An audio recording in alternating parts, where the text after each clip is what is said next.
Merci de votre présence. Maître composteur, qu'est-ce que c'est que ce titre? Vous n'êtes pas obligé de m'appeler maître.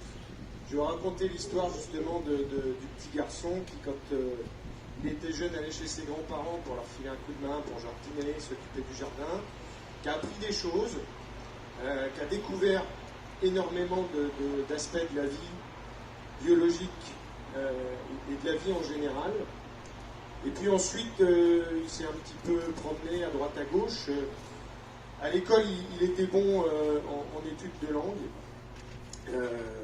D'ailleurs, il était seulement bon en études de langue, donc il a fini par obtenir un master de traduction. Il a commencé à bosser, il est venu à Paris, il a quitté sa Bretagne, il est venu à Paris, il a commencé à bosser dans des agences de traduction, et puis à un moment donné, il s'est posé des questions, il s'est dit, mince, qu'est-ce que je fous là? Est-ce que c'est ça que j'ai envie de faire? Il a repris conscience peut-être que les choses évoluaient autour de lui, pas forcément dans le bon sens. Il a commencé à comprendre qu'on allait beaucoup dans le mur, rapidement. Et donc il s'est dit, bon, je fais quoi? Je fais quoi? Eh bien, j'arrête mes bêtises. Enfin, mes bêtises. J'arrête ce métier qui, en fait, n'est pas celui que j'ai envie de faire. Et je retrouve du sens, je retrouve des valeurs, je remets, comme je dis souvent, je remets les mains dans la terre, là où je m'étais arrêté il y a quelques années. Et en remettant les mains dans la terre et en remettant un peu de sens dans ce qu'on fait, en retrouvant du contact humain avec des gens en dehors du bureau, on n'est plus devant son ordinateur, on parle avec des vrais gens, on manipule des vraies matières, eh bien, je me suis dit, tiens, essaye d'aller transmettre à tous ceux que tu croiseras ce que tu avais appris quand tu étais petit. Et ce que j'avais appris notamment quand j'étais petit, en faisant du jardinage avec mes grands-parents, c'était que la matière organique, elle doit retourner dans le sol. C'est quoi la matière organique? C'est tous nos déchets alimentaires, on appelle déchets alimentaires, hein, nos restes de repas.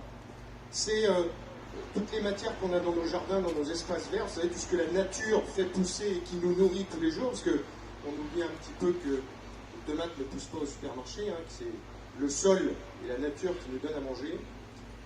Toute cette matière, elle doit retourner dans le sol parce que le sol a besoin lui aussi qu'on en prenne soin, il a besoin d'être nourri. Et c'est pour ça que c'est important d'arrêter de brûler de l'eau. Cette matière organique qu'on met dans nos poubelles tous les jours, encore plus de 15 millions de tonnes de matière, rien qu'en France, hein, qui finissent dans nos poubelles, cette matière organique, elle est amenée dans des incinérateurs où on brûle de l'eau. Vous avez déjà essayé de brûler de l'eau, vous savez que c'est compliqué, et que ça n'a aucun intérêt, et que c'est complètement aberrant. Comme beaucoup de choses que nos sociétés font tous les jours.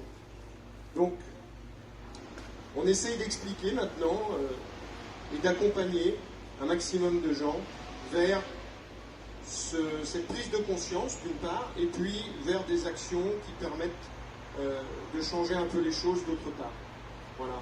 Et je pense que c'est ce que les entrepreneurs qu'on a vus aujourd'hui et qu'on va voir encore aujourd'hui essayent de faire aussi à leur niveau, de retrouver du sens, de retrouver des racines